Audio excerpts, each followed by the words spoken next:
మీ ఎలాంటి వ్యాపార ప్రకటనలకైనా వెంటనే మా ఛానల్ సంప్రదించండి. నమస్తే. ఈరోజు మన స్టూడియోలో ప్రముఖ ఆధ్యాత్మికవేత్త ఐకాన్ ఆస్ట్రాలజర్ గట్టపల్లి సురేష్ బాబు గారు ఉన్నారు. గురువు గారితో మాట్లాడేద్దాం. నమస్కారం గురుగారు.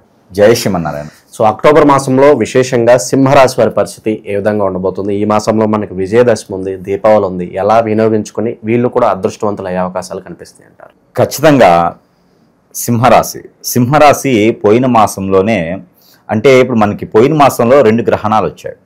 ఒకటి చంద్రగ్రహణం, ఒకటి సూర్యగ్రహణం. ఈ చంద్రగ్రహణం అయితే కుంభరాశిలో వచ్చినప్పటికీ కూడా సూర్యగ్రహణం అనేది సింహరాశిలోనే ఏర్పడింది.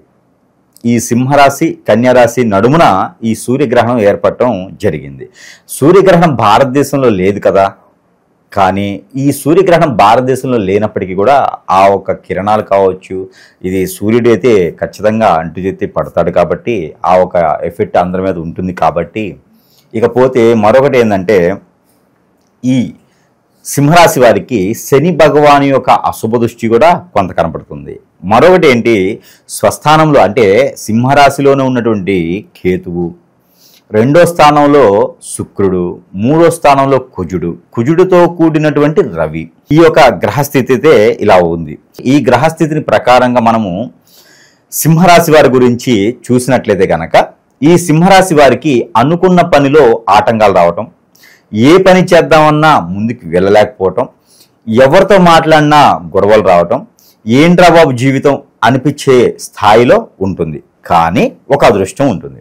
ఏమిటంటే, ఏ పని చేద్దాం అనుకున్నా ముందుకు వెళ్ళొచ్చు. ఎలా అంటే, వీరికి 10వ స్థానంలో ఉన్నటువంటి గురువు, ఆపోజిట్ సైన్ కుంభరాశిలో ఉన్నటువంటి రాహువు, దానికి తర్వాత వీరికి శని భగవానుడు వక్రం చూపుతో ఉన్నాడు నవంబర్ 23వ తారీఖు వరకు. ఈ గ్రహాలు వీరికి కొంతమేర పరిగణనలో తీసుకున్నట్లయితే పర్వాలేదు అనిపిస్తుంది. మరొకటి, 3వ స్థానంలో ఉన్నటువంటి రవి భగవానుడు ఏం చేస్తాడంటే, ఎంత వీరికి అపదిష్టి ఉన్నా, ఎంత వీరికి లో స్థాయికి వెళ్తున్నా, ఎంత వీరికి ఈ మాసంలో కలిసి రాకపోయినా సరే, అన్నా తమ్ముల దగ్గర నుంచి వీరికి ఖచ్చితంగా సహాయ సత్కారాలు అందుతాయి. ఎందుకంటే 3వ స్థానంలో రవి భగవానుడు అంటే అన్నా తమ్ముల మధ్య నుంచి వెడబాటు దూరాన్ని దగ్గర చేస్తాడు. వీరికి అండ ఉన్నారు అంటే అన్నా తమ్ముల భావన స్వభావం ఉన్నవారు వీరికి అండగా ఉంటారు, తోడుంటారు, అలానే సపోర్ట్ చేస్తారు. కాకపోతే అడగంది అమ్మాయినా పెట్టదు కదా. వీరికి నాకు సహాయం కావాలని అడిగితే ఖచ్చితంగా వారు ఎలాంటి సహాయమైనా చేయగలుగుతారు. ఇది వీరికి ఈ మాసంలో కలిసి వచ్చేటువంటి దాంట్లో మొదటిగా చెప్పుకోతగింది అనుకోవచ్చు. అంటే సింహరాశి వారు ఏమనుకుంటారంటే, వారి దగ్గర ఉన్నా లేకపోయినా కూడా లేదండి, మేం చేయాల్సిందే, మా చేతుల ద్వారా చేస్తేనే మాకు తృప్తి అనుకుంటారు. కానీ ఈ మాసంలో సహాయం కూడా తీసుకోవాలి. ఒక్కొక్క మంచి పని చేసేటప్పుడు నలుగురు కలిసి రావాలంటారు కదా, అలానే సహాయం కూడా తీసుకుంటే మంచిది. అది సోదరి భావంతో ఉన్న వారి దగ్గర సహాయం తీసుకుంటే తప్పేం లేదు. ఆ విధంగా తీసుకుంటే వీరు పై స్థాయికి వెళ్ళేలా ఉంటుంది. ఇకపోతే జాబులు అయినా, బిజినెస్లు అయినా, ఇంకేదైనా విదేశీయానం అయినా అన్ని రకాలుగా కూడా నష్టపోకుండా ఉండాలి అంటే సోదరి భావంతో ఉన్న వారు ఎవరైతే ఉన్నారో వారి సహాయం ఖచ్చితంగా తీసుకోవాలి. ఇంకొకటి, అమ్మవారి అనుగ్రహం కూడా వీరి మీద కనిపిస్తుంది. కాబట్టే వీరికి సమయానికి దసరా నవరాత్రులు కూడా ఆరంభమవుతా ఉన్నాయి. ఈ దసరా నవరాత్రులు కూడా ఆరంభమైనాయి కాబట్టి ఈ దసరా సమయంలో వీరు చేయవలసినటువంటి ఏదైతే కార్యక్రమాలు ఉన్నాయో దానితో పాటు నవగ్రహాల శాంతి కూడా చేయించుకున్నట్టయితే కొంతమేర వీరికి వెసులుబాటు కనిపిస్తూ ఉంది. మరొకటి, రాహుకేతు పూజ కూడా వీరు చేయించుకున్నట్లయితే కొంతమేర వీరికి ఇంకొంచెం సదుపాయమైనటువంటి అవకాశాలు వీరికి సానుకూలంగా అయితే కనపడుతున్నాయి. ఇకపోతే గ్రహాల గురించి అయితే అయిపోయింది. ఇంకా వీరికి ఆర్థిక సమస్యలు వీరికి ఎలా ఉన్నాయంటే, ఎక్కడో ఎప్పుడో ఎవరికో డబ్బిచ్చుంటారు, అది ఈ మాసంలో అడగకూడదు. ఈ మాసంలో అడిగామా ఖచ్చితంగా గొడవలు అవుతాయి, తగాదలు అవుతాయి, వారు శత్రువు అవుతారు. కాబట్టి ఒక మాసానికి ఇబ్బంది ఏమి ఉండదు. 23 నవంబర్ తర్వాత వీరికి అంతా ఆదాయమే కాబట్టి కొంతమేర ఓర్చుగా ఉంటే సరిపోతుంది. శత్రుత్వం పెంచుకోవడం అంత ఇబ్బంది కదా, అందుకని మనకున్న గ్రహస్థితి ప్రకారంగా శత్రుత్వం కూడా పెంచుకోకూడదు. అంత విధంగా భయపడే స్థాయిల్లో అయితే ఏం లేదు. మరొకటి ఉంది, అది ఏమిటంటే, ప్రయాణం చేసేటప్పుడు కొంత ఆచి చూసి ఉంటే మరి మంచిది. ఏదైనా డ్రైవర్ సహాయం తీసుకొని ప్రయాణం చేయాలి. దూర ప్రయాణాలు చేయాలనుకున్న వారు ఈ రకమైనటువంటి సొంతగా డ్రైవింగ్ చేసుకుంటూ వెళితే ఖచ్చితంగా వారికి ఇబ్బంది అయితే కలుగుతుంది. కాబట్టి దాంట్లో ప్రికాషన్స్ తీసుకోవాలి, మంచిది. ఇకపోతే పిల్లల విషయం, ఇది బాగా గమనించుకోవాలి. సింహరాశి వారికి మూలిగైనెత్తిన తాటిగా పడ్డట్టుగా వీరి పిల్లలు ఉంటారు అనుకోండి. సింహరాశి వారి పెద్దవారే ఉంటారు, పిల్లలు ఉంటారు. వారి పిల్లలు ఏం చేస్తారంటే, అబ్బాయి అయితే ఎవరో అమ్మాయిని తీసుకొచ్చి మీ కోడలని చెప్పేస్తారు, అమ్మాయి అయితే ఎవరినో తీసుకొచ్చి మీ అల్లుడని చెప్పేస్తారు. ఆ విధమైనటువంటి సదుపాయాలు అయితే కనిపిస్తున్నాయి. కాబట్టి కొంచెం వారికి నాలెడ్జియో నాగరికతో కొంచెం ఇక మనకి ఇలా ఉండాలి అని నచ్చ చెప్పాలి. కోట్లాడకూడదు, గొడవ పడకూడదు, నచ్చ చెప్తే సరిపోతుంది. అదొకటి. పిల్లల వల్ల అయితే ఖచ్చితంగా ఇబ్బంది కలిగేలా ఉంటుంది. ఎందులోనూ వ్యాపారంలో నష్టం వస్తుంది. అది దానికి ముందుగా చేయాల్సింది ఎవరే అంటే, తర్వాత ఇబ్బంది పడుతుంటే కొడుకో కూతురు ఇబ్బంది పడుతుంటే దానికి తల్లిదండ్రులు చేయాలి. ఆ తల్లిదండ్రులు సింహరాశి వారే ఉంటారు. అలాంటి ఇబ్బందులు కొనుక్కొచ్చుకోవడం తప్పితే స్వతహాగా వీరు కొనుక్కొచ్చుకునే ఇబ్బందులు అయితే కొంచెం తక్కువగానే ఉన్నాయి. కాబట్టి అప్పుడు మీరు ఏం చేయాలి, పిల్లల్ని ముందుగానే చెప్పాలి, బాబు పెట్టుడు పెట్టకు, లాస్ అయితే నేను భరాయించాలి, నువ్వేం చేయకనాయనా అని చెప్పి కూర్చోబెట్టాలి. అలాంటి విధంగా చేస్తే వీరికి కొంతమేర తగ్గుతుంది. ఎందుకు మనం ముందుగానే చెప్తాం అంటే, ముందుగా చెప్పడం ద్వారా వారు మెలకుగా లాస్ అవ్వకుండా ఉంటారు. ఇప్పుడు ఆరోగ్య సమస్యలు ఉన్నాయి. ఆరోగ్య సమస్యలు వీరికి బ్లడ్కి రిలేటెడ్ ప్రాబ్లమ్స్. మూడో స్థానంలో కుజుడు ఉన్నాడు, రెండో స్థానంలో శుక్రుడు ఉన్నాడు. కాబట్టి వీరికి దిష్టి దోషాలు అనేది చాలా ఎక్కువ వస్తాయి. విపరీతమైన దిష్టి దోషాలు అనేది వస్తాయి. అంటే వీరికి గ్రహరీత్యా బాగలేక వీరి బాధ వీరు పడుతూ ఉంటే ఎదుటి వాళ్ళు అనుకుంటారు వాళ్ళకేమరా బాబు అనుకుంటారు. వాళ్ళకేమవుతుంది, వాళ్ళు బ్రహ్మాండంగా ఉంటారు, ఆస్తులు ఉన్నాయి, వాళ్ళ నాన్నగారికి వాళ్ళ అమ్మగారికి ఆస్తులు ఉన్నాయి, కోట్లాది కోట్ల డబ్బులు ఉన్నాయి, వాళ్ళకి ఏమీ కాదనుకుంటారు. అన్నీ అయ్యేది వాళ్ళకే, సరిగా తినలేరు అనమాట. అయితే దానికి కూడా కొంచెం ప్రికాషన్స్ తీసుకోవాలి. వాటితో పాటు మరొకటి అదృష్టం ఉంది వీరికి. దురదృష్టం ఎలా అయితే ఉందో, దురదృష్టం చెప్పడం కన్నా మిశ్రమ ఫలితాలని చెప్పొచ్చు. అదృష్టం ఒకటి ఉంది. ఎవరైనా ఇంట్లో వాళ్ళు అంటే మేనమామ మేనత్త ఉంటారు కదా, ఆ మేనమామ మేనత్త కూతుర్ని కానీ కొడుకును కానీ చేసుకున్నటువంటి అదృష్టం ఉంటుంది. కాబట్టి ఖచ్చితంగా ఎవరైనా ఇప్పటివరకు పెళ్లి కానటువంటి వారు ఎవరైనా ఉంటే, సింహరాశి వారు ఒక్కసారి కూడా పెళ్లి కాని వారు ఉంటే ఖచ్చితంగా ఇంట్లో సంబంధాలు మరి కలిసి వస్తుందంటారా మేనరకం? మరి కలిసి వస్తుంది. ఎందుకంటే అక్కడ రాసి పెట్టింది ఈ మాసంలో. ఎవరైనా అనుకోవచ్చు మేనమ్మ కూతురిస్తే బాగుండు, మేనత్త కొడుకునిస్తే బాగుండు అని చాలా మందిలో కోరికలు ఉంటాయి. వారందరూ కూడా తీరబోతుంది. ఈ మాసంలో ప్రయత్నం చేయాలి. కాకపోతే ఎప్పుడు 15వ తారీఖు తర్వాత రవి భగవానుడు ఎక్కడి నుంచి కన్యారాశి నుంచి తులారాశికి రావాలి. వచ్చిన తర్వాత ప్రయత్నం చేస్తే ఖచ్చితంగా వారికి మంచి సానుకూలంగా రానున్నటువంటి లగ్గాల్లోనే పెళ్లి కూడా అవుతుంది. కాబట్టి అది ప్రయత్నం చేయాలి, ప్రయత్నపూర్వకంగా అవుతుంది. దూరం చుట్టాలున్నా చుట్టాల్లో వచ్చే సంబంధాలు అయితే ఖచ్చితంగా కనబడుతున్నాయి. ఇకపోతే విదేశీయానం. వీరికి విదేశీయానం అయితే మంచి జాబ్స్, ప్రమోషన్స్తో వెళ్తారు. ఖచ్చితంగా ప్రయత్నించాలి. ఇది 22వ తారీఖు తర్వాత ప్రయత్నించాలి. ఎందుకంటే 22వ తారీఖుకి బుధుడు కూడా మారతాడు. కాబట్టి 22వ తారీఖు తర్వాత వీరు ప్రయత్నం చేసినట్లయితే వీరికి కోలాహారమైనటువంటి జాబ్స్, ఎలా అంటే బ్యూటిషియన్స్ గాను, కాస్మెటిక్స్, ఎంబ్రాయిడ్స్, గోల్డ్, సిల్వరు, అలాంటి జాబ్స్ వీరికి ఖచ్చితంగా సూట్ఫుల్ అవుతాయి. అలాంటి జాబ్స్ వల్లనే వీరు పై స్థాయికి విదేశాలకు కూడా వెళ్ళి అవకాశాలు సెటిల్ అయ్యేందుకు వరకు ఉంటుంది. ఇకపోతే మరొకరికి అవకాశం ఉంది, సెలబ్రిటీస్. మంచి మంచి సానుకూలమైన అవకాశాలు వీరికి వస్తాయి, అందిపుచ్చుకోవాలి. ఇది ఎప్పుడు అంటే 16వ తారీఖు తర్వాత వస్తాయి. 16వ తారీఖు తర్వాత ప్రయత్నం చేస్తే వీరికి సినీ రంగంలోనే, నాటిక రంగంలోనే, బుల్లితెరైనా వెండి తెరైనా వాటన్నిటిలో కూడా అవకాశాలు మెండుగా ఉన్నాయి. ప్రయత్నం చేయాలి. అంటే దురదృష్టం అనేది కొంతే ఉంది, అదృష్టం ఎక్కువ కనిపిస్తుంది. కాబట్టి అదృష్టం వైపు చూడండి. మీకున్న దురదృష్టాన్ని వదిలేసేయండి, అది ఎట్లనే ఉంటుంది, పోతుంది. కానీ అదృష్టాలు ఉన్నాయి కదా, వీటి వైపు మనం పాము కాపాలి. అంటే పాము అంటే మళ్ళీ పాము అనుకున్నాం, పాము అంటే కాలు ముందుకు వేయాలి. అదృష్టాలే చూడాలి, మనం గోల్స్నే క్యాచ్ చేయాలి. అప్పుడు ఏది కూడా మనల్ని ఏమీ చేయదు. ఇంకోటి వీరికి మొండి ధైర్యం కూడా ఎక్కువ. కాబట్టి ముందుకు అడుగు వేస్తే చాలా మంచిది. గురుగారు, గ్రహస్థితి బట్టి ఇప్పుడు బాగుందంటే బాగుందని చెప్తున్నారు, బాగలేదంటే కాస్త ఇబ్బందికరంగా ఉంటుందని చెప్తున్నారు. అయినా కూడా కొంతమంది ఉంటారు, గురుగారు మీరు బాగుందని చెప్తున్నారు, మా జీవితమే మారట్లేదు, మీరు చెప్పినట్లు మా జీవితంలో ఏం జరగట్లేదు అని అనేవాళ్ళు కూడా ఉంటారు. సో మరి వాళ్ళకి ఏం చెప్తారు, తప్ప ఎక్కడ జరుగుతుంది ఇక్కడ?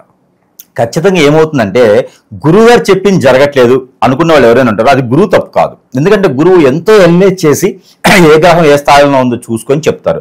అలా కాకుండా మనకి వేరేలా ఉంది, అష్టదిబ్బం ఉంది అనుకుంటే కనుక ఖచ్చితంగా తెలిసిన వ్యక్తో తెలియని వ్యక్తో ఎఫ్ఐఆర్స్ ఉండడమో ఇలాంటి అక్రమ సంబంధాలు ఉండడం వల్ల కూడా ఇబ్బంది కలుగుతూ ఉంది ఈ రోజుల్లో. అక్రమ సంబంధాలు మొదట్లో చూస్తే బాగుంటాయి, తర్వాత కాలంలో నాకు వాడే కావాలి, నాకు ఆమె కావాలని చెప్పేసి అని హిప్నటిజాలు, బ్లాక్ మ్యాజిక్, వశీకరణ, బాగలముఖి, భానుమతి, యక్షిని లాంటి విద్యలు ఎన్నో ఉన్నాయి ఈ రోజున. చాతబళ్ళు ఉన్నాయి, ముందు ఉంది, మరుగు ముందు అంటారు, ఇలాంటి చాలా ఉన్నాయి. ఈ మధ్యన అంటే రూపవతి, ధూమావతి, ఇంకా ఇలాంటి విద్యలు బొచ్చుడున్నాయి. ఇలాంటి విద్యలో ఏదో ఒక విద్య, బ్లాక్ మ్యాజిక్, వశీకరణ లాంటివి ఇంకా ఉన్నాయి. ఇంకా స్పిరిట్ పేర్స్, మనకి కొన్ని వాటిలో స్పిరిట్ పేర్స్ అని చేస్తారు. ఇలాంటి విద్యలు బొచ్చుడున్నాయి, ఇంకా కొన్ని చెప్పాను. ఇలాంటి విద్యలు ఎవరు చేపిస్తారంటే మన పక్క నుండి మనతో పాటు ఉండే వాళ్ళు చేపిస్తారు. దాని ద్వారా మనకి ఇబ్బందులు ఉంటాయి. రెండోది, మనకు తెలియని శత్రువు ఎదుగుతున్నారా బాబు అని చుట్టాల్లో చేపిస్తారు. మూడోది, మనకి ఎఫ్ఐఆర్స్ ఎక్కడైతే ఉంటాయో, ఎఫ్ఐఆర్స్ అంటే తెలుగులో మనకి అక్రమ సంబంధాలు, దరిద్రులంతా అదే ఉంది. అలాంటి సంబంధాలు ఉన్న వారికి ఖచ్చితంగా ఇలాంటివి అవుతాయి. ఎందుకంటే ఒక దగ్గర అలవాటు పడి ఉన్నారు, వాళ్ళే కావాలి నాకని ముందు పెట్టడం తప్పేం లేదు కదా, అట్లా ఆలోచిస్తారు. దానివల్ల చాలా కోల్పోతారు. మనం అనుకున్న గోల్స్ కి మనం రీచ్ అవ్వలేకపోతాము. మనం బాగుంటే 10 మంది బాగుండాలనుకునే కోరికలు అక్కడే ఆగిపోతాయి. మనం పని చేయలేము, ముందుకెళ్ళలేము. అలాంటి ద్వారా స్ట్రెస్ ఫీల్, ఆరోగ్య సమస్యలు అన్ని రకాలు వస్తాయి. మనం కోరికలు ముందుకెళ్తే కానీ కాళ్ళు గడపలు దాటవు. ఇలాంటివన్నీ ఉంటాయి. వాళ్ళలో ఏదైనా ఆందోళన, చికాకు, పరాకు, ఏ పని చేసినా ముందుకెళ్ళలేకపోవటము, నిద్ర పట్టదు, సరిగా తెలియలేము, మొహం అంతా ముసరగైపోతుండిద్ది, హెయిర్ ఫాల్ అవుతుండిద్ది. నాకు హెయిర్ ఫాల్ జీన్స్, ఇది వేరు. అయితే ఇలాంటి సమస్యలు ఉన్న వారు ఎవరైనా ఉంటారంటే అది గురువు చెప్పినందువల్ల కాదు. అలా సింటమ్స్ ఉన్నా, అలాంటి ఇబ్బందులు ఉన్నా కూడా గ్రహాలతో సంబంధం లేదు, రాశితో సంబంధం లేదు. రాశి బాగుంటుంది, గ్రహం బాగుంటుంది, దశ బాగుంటాయి, టైం బాగుంది, కానీ ఇలా జరుగుతుంది అంటే కనుక ఖచ్చితంగా నీకేదో జరుగుతుంది, నీకేదో చెడు జరుగుతుంది. అది చూసుకొని గమనించుకొని సమీప దూరంలో ఉన్నటువంటి గురువు దగ్గరికి వెళ్తే నీకు సరైన మార్గం దొరుకుతుంది. లేదు గురువు గారు ఇన్ని చెప్పారు కదా మీరే చేయాలంటే కనుక ఖచ్చితంగా సంప్రదిస్తే వారికి సానుకూలమైనటువంటి వాతావరణానికి లభిస్తుంది. కాబట్టి ఈ విధమైనటువంటి విధానం చేసుకోవచ్చు. అంతేగాని గురువు గారు చెప్పారు, అక్కడ ఏదో జరిగిపోయింది, మీకు చెప్పిన జరగట్లేదు అని చెప్పి ఒక కామెంట్ పెట్టేస్తే అయిపోదు. జరగట్లేదు అంటే మనలో లోపం ఉంది అని అర్థం. ఆ లోపాన్ని వెత్తి పొడిచి చూసుకోవాలి, ఎక్కడ లోపం ఉంది. చెడు వ్యసనం అంటే సీరియడ్ రావడం కూడా, చెడు వ్యసనం అంటే పేకాడటం కూడా, భార్యని కొట్టడం, భర్తని హింసించడం, పిల్లల్ని హింసించడం, తల్లిదండ్రులను చూసుకోలేకపోవడం, ఇవన్నీ చెడు వ్యసనాలే. పెద్దవాళ్ళకి నువ్వు సరైనటువంటి కార్యం చేయకపోయినా కూడా నీకు ఆ బాధ అనేది ఉంటుంది. ఆ బాధని నువ్వే పడాలి. కాబట్టి ఇవన్నీ కూడా తొలగిపోతే నీ జాతకం నీకు సంపూర్ణంగా ముందుకు తీసుకెళ్తుంది. జాతకాలు, రాసులు, గ్రహాలు ఎప్పుడు తప్పు చేయవు, నీకు చైతన్యాన్ని మాత్రం తీసుకొస్తాయి. అలా కాకుండా ఉంది అంటే ఖచ్చితంగా గురువుని సంప్రదించండి, మీకున్న లోపాలు తొలగిపోతాయి. ఈ రకమైన ప్రయత్నం అయితే ఖచ్చితంగా చేయాలి. అయితే మీకు ఈ లక్షణాలు కనుక ఉన్నాయి, నేను చెప్పిన సిమ్టమ్స్ మీలో కనిపిస్తున్నాయి అంటే సమీప దూరంలో ఉన్నటువంటి గురువునే కాదు, నాలాంటి వాళ్ళని నన్నునే సంప్రదించవచ్చు. నన్ను సంప్రదించడం ద్వారా నాలాంటి గురువులే కాకుండా, లేదు గురువు గారు మీరు చూస్తున్నారు కాబట్టి ఇన్ని చెప్పారు కాబట్టి మీరు చూడండి అంటే ఖచ్చితంగా నేను చూడగలుగుతాను. వాటికి విరుగుడైతే ఎలాంటి విద్యకైనా, ఎలాంటి చెడు ప్రయోగానికైనా విరుగుడైతే ఖచ్చితంగా లభిస్తుంది. ఆ విధమైన ప్రయత్నం అయితే మీరు చేసుకోవచ్చు. ఆ చేసుకునే అదృష్టవంతులు లేదానికి కూడా ఆస్కారం కనిపిస్తుంది. ఇక భార్యాభర్తల మధ్య సంబంధాలు ఎలా ఉండబోతున్నాయి? భార్యాభర్తల మధ్యన సంబంధాలు అయితే సింహరాశిలో ఉన్నటువంటి భార్య అయితే బానే ఉంటుంది. సింహరాశిలో ఉన్నటువంటి భర్త ఉంటే కనుక కొంచెం చికాకులు, పరాకులుగానే ఉంటాయి. కాబట్టి భార్య కొంచెం ఓర్చుకుంటే సరిపోతుంది. లేదంటే కోర్టు మెట్లు ఎక్కేదాకా ఉంటుంది. కాబట్టి ఈ మాసం మొత్తం కూడా మౌనవ్రతం పాటిస్తే మంచిది. ఎవరు సింహరాశిలో పుట్టినటువంటి భర్త ఎవరైనా ఉంటే స్త్రీ మౌనవ్రతం పాటించాలి. ఆయన అంతేగా అని వదిలేయాలి. భార్య ఉంటే మాత్రం ఖచ్చితంగా చలాయించేసి భర్త ఏదైనా వెళ్ళిపోయి చేస్తున్నా కూడా పేకి ఉరేసేసి మరీ తీసుకొచ్చి కాళ్ళ దగ్గర కూర్చోబెట్టుకుంటుంది. కాబట్టి ఆ భయం అయితే లేదు. అంటే సింహరాశిలో పుట్టినటువంటి స్త్రీకి భయం లేదు, పురుషుడికైతే భయమే ఖచ్చితంగా. కాబట్టి వీరు కొంచెం ఆచి చూసుకుని ఉంటే బాగుంటుంది. ఓకే, ఇక చివరగా స్థిరాస్తులు కొనుక్కోవడానికి ఇది సరైన సమయమా, లేకపోతే కాస్త ఆగి కొనుక్కుంటే బెటర్ అంటారు కదా? స్థిరాస్తికి అయితే కొంచెం ఆగడం మంచిది. వీళ్ళు కొనేటువంటి స్థలాలు కావచ్చు మోసపోతారు. ఆ స్థలాల్లో ఏదో నెగిటివ్ అయితే ఖచ్చితంగా ఉంటుంది. కాబట్టి మోసపోయే తత్వం ఎక్కువ ఉంటుంది. ఒకవేళ ఇన్వెస్ట్మెంట్ పెట్టుబడులు మీరు ఆ టోకెన్ పేమెంట్ ఇచ్చినా కూడా సరైన సమయానికి మీరు అందిపుచ్చుకోలేరు డబ్బుని. ఆ నమ్మకంతో ఉంటారు వస్తుంది కదా అని, రాదు. అందుకని ఈ మాసం మొత్తం కూడా చూసుకున్నట్టయితే స్థిరాస్తి కొనకపోవడమే మంచిది. దీనికన్నా మంచిది, దీనికన్నా బెటర్ఫుల్ గా ఇంకా ఉన్నాయి. మీరు ఆ స్థలాన్ని కొన్నా, ఇల్లు కొన్నా కూడా మోసపోతారు. వాళ్ళు మన అయిన వాళ్ళే కావచ్చు, ఇంట్లో వాళ్ళే కావచ్చు, కానీ ఖచ్చితంగా మోసపోతారు. స్థలంలో ఏదన్నా ఇష్యూ ఉంటుంది, లేదా స్థలం అమ్మే వాళ్ళ దగ్గర ఇష్యూ ఉంటుంది. రేట్ అన్న ఎక్కువ పెట్టాల్సి వస్తుంది, రేట్ అన్న పెరగకపోవచ్చు, ఏదైనా నెగిటివ్ అయితే ఉంది. కానీ ఆ స్థలాల జోలి అయితే వెళ్ళకూడదు. రియల్ ఎస్టేట్ చేసేవారు కూడా వేరే అప్లై చేసుకుని బెస్ట్. ఆ రియల్ ఎస్టేట్ కూడా ఈ మాసం అంతగా కలిసి రాదు, ఖచ్చితంగా మోసపోయేదానికి ఉంది. కాబట్టి ఇది మాత్రం పర్టికులర్ అందరూ రాసి పెట్టుకోవాలి. సో కొంత నెగిటివిటీ అయితే కనిపిస్తుంది. మరి దీనికి తగ్గట్లుగా వీళ్ళు ఎలాంటి పరిహారాలు చేసుకుంటే బాగుంటుందంటారు ఈ మాసం? ఖచ్చితంగా సింహరాశి వారు అయితే తప్పనిసరిగా పరిహారాలు చేసుకోవాలి. ఆ పరిహారాల కన్నా కూడా ముందు పరిహారాలు చేసినప్పటికీ మన దగ్గర ఏమున్నాయో గురువు గారు అంటే కనుక ఖచ్చితంగా మన దగ్గర కొన్ని వస్తువులు అయితే ఆ వెలుగులు ఉన్నాయి, కొన్ని వస్తువులు సిద్ధంగా ఉన్నాయి. కాబట్టి కొన్ని అయితే మనం చూపిద్దాం ఉన్న వాటిల్లో. అయితే వారికి సింహరాశి వారికి ముఖ్యంగా అయితే నాగమణి, ఇది పూజా మందులను పెట్టుకొని పూజ చేసుకుంటే ఆర్థిక పరమైనటువంటి ఇబ్బందులు కలగకుండా ఉంటాయి. కాబట్టి నాగమణి, దిష్టి దోష కూడా పోతాయి. ఈ నాగమణి అనేది ఇంట్లో పూజా మందులు పెట్టుకొని పూజించుకోవచ్చు. ఇది ఉచితంగానే ఇస్తున్నాను. ఇకపోతే కియామాల అందరికీ తెలిసిందే, మన వద్ద లభిస్తుందని. ఇది కియామాల. ఈ కియామాల ధరించడం ద్వారా వారు అనుకున్నటువంటి కార్యాల్లో నిర్వర్తించుకునేదానికి, వారు అనుకున్నటువంటి కార్యాచరణకు కూడా పనికొస్తుంది. దిష్టి దోషాలన్నీ కూడా దీని ద్వారా వెళ్ళిపోతే ఎవరైనా శత్రుభయం ఉన్నా కూడా వీరి దగ్గరికి రారు. ఇది కియామాల. అలానే మనకి వైజయంతి మాల, మనం అనుకున్నా ఇందాక భార్యాభర్తల మధ్యన అని. అలాగే ఏదైనా సింహరాశిలో పుట్టిన వారు ఎవరైనా ఉంటే వారు వైజయంతి మాల. ఇది ఈ వైజయంతి మాల ధరించడం ద్వారా లవ్ అఫైర్స్ ఉంటే కట్ అవుతాయి, అలానే జెన్యూన్ గా లవ్ చేసేవారు ఉంటే సక్సెస్ అవుతాయి, పెళ్ళైన వారికి అన్యోన్యంగా ఉండేదని పనిచేస్తుంది. ఇది వైజయంతి మాల. అలానే గుర్రపు నాడ, అందరికి తెలిసిందే ఇది గుర్రపు నాడ. అలానే సింహరాశి వారికి ఇంట్లో ఏదైనా వాస్తు ప్రకారం కూడా దోషం ఉంది, గురువు గారు వాస్తు నాకేదో ఇంట్లో నెగిటివిటీగా ఉంది, ఆ అశాంతి లేదు, ప్రశాంతత లేదు అని చెప్పిన వారికి గుర్రపు నాడ మన సింహద్వారాన్ని తగిలించుకుంటే కనుక ఖచ్చితంగా ఇంట్లో నుండి నెగిటివిటీ పోతుంది. అలానే మనకి మాయాజల్, ఇది అందరికీ తెలిసిందే అనుకుంటా. మాయాజల్ ఇది మన వ్యాపార సంస్థల్లో, ఎందుకంటే మల్టిపుల్ గా ఉంటారు సింహరాశి వారు, వ్యాపారం చేస్తారు, జాబ్ చేస్తారు, వాళ్ళ మైండ్ మల్టిపుల్ ఉంటుంది.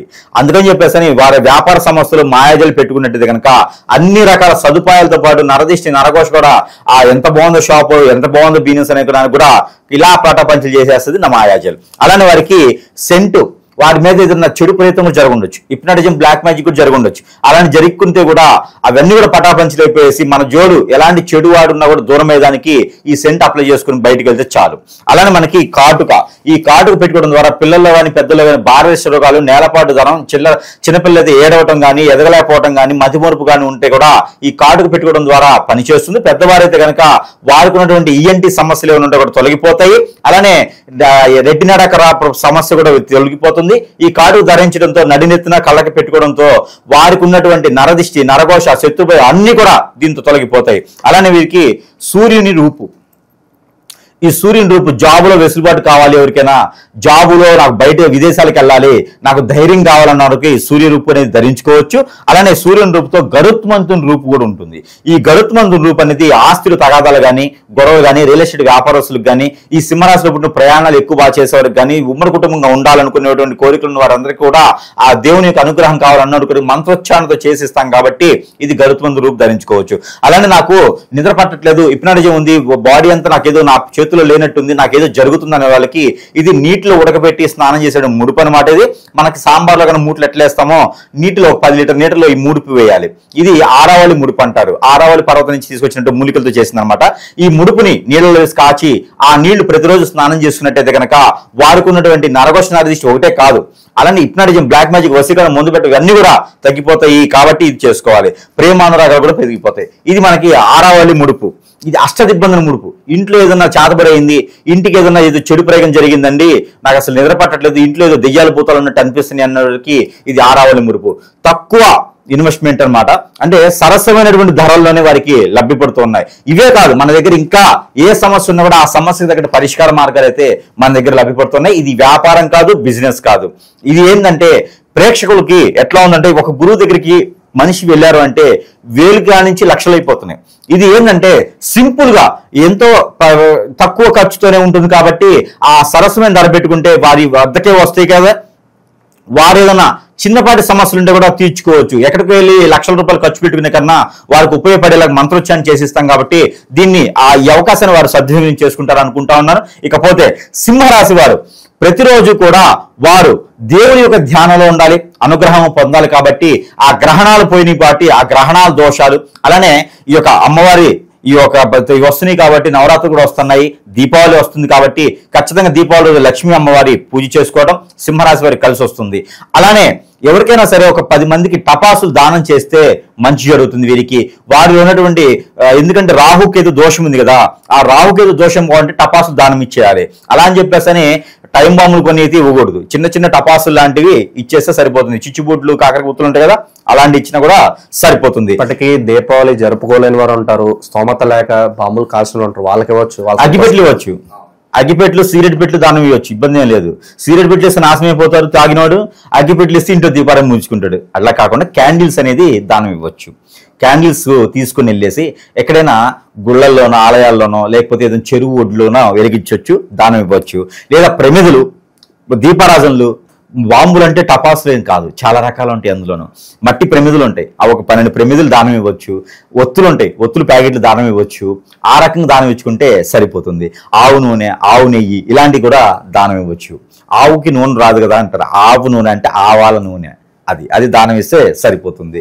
దానితో పాటు వీరు చేయవలసినటువంటి పరిహారం ఏదైనా లక్ష్మీ అమ్మవారు కానీ, లేదంటే దుర్గామ్మ దగ్గర కానీ, లలిత అమ్మవారు కానీ, పార్వతీమాత కానీ, ఇలా శక్తిపీఠాలు ఉన్నటువంటి అమ్మవార్లు ఎవరైతే ఉన్నారో ఆ అమ్మవారి దగ్గర వీరు ఒక శారీ, ఎరుపు కలర్ కానీ పసుపు కలర్ కానీ శారీ, బ్లౌజ్ పీస్, 2 రకాల ఫ్రూట్స్ దానము ఆ అమ్మవారికి పెట్టినట్టయితే కనుక ఖచ్చితంగా వీరికి మంచి జరిగేదానికైతే అవకాశం కనిపిస్తుంది. అలానే వీరికి ఒక బుధవారం రోజున పులిహోర నైవేద్యం విష్ణు ఆలయంలో పెట్టినట్టయితే కనుక గ్రహదోషాలు, శత్రుభయం, శత్రుపీడ, నరదిష్టి, నరఘోష అన్నీ కూడా వీరికి పటాపంచలైపోతాయి. ఏది చెడు ఉన్నా మర్చిపోవాలి, ఏది మంచి జరుగుతుందో దాని వైపు మనం ముందుకు అడుగు వేయాలి. అలానే మనకి గ్రహాలు శాంతింపజేసేందుకు, గ్రహరీత్యా దోషాలను తొలగేందుకు మనం నెంబర్ కూడా ఇవ్వడం జరుగుతుంది. అలానే ఈ రాశి వారు పఠించవలసినటువంటి నంబర్ 84926368